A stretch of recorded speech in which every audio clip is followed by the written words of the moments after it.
Aktor Fahmi Bo resmi menikah lagi dengan mantan istrinya, Nita Anita Hairiah, pada hari ini, Minggu, 23 November 2025. Sebelum menikah, Fahmi Bo sempat mendapatkan pesan khusus dari anak bungsunya untuk hidup rukun dengan Nita Anita.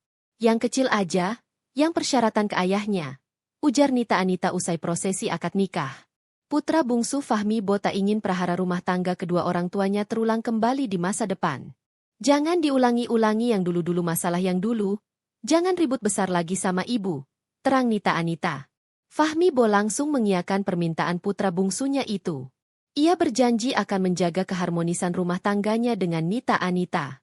Ya, pokoknya anak-anak cuma bilang tidak ada ribut yang besar-besaran, gitu kan.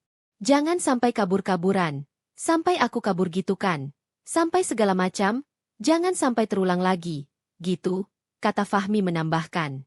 Sebagai informasi, Fahmi Bo resmi menikahi mantan istrinya, Nita Anita Hairiah. Pernikahan itu digelar secara sederhana di rumah kontrakannya di Jakarta Barat. Fahmi Bo dan Nita sebelumnya sudah bercerai selama 5 tahun.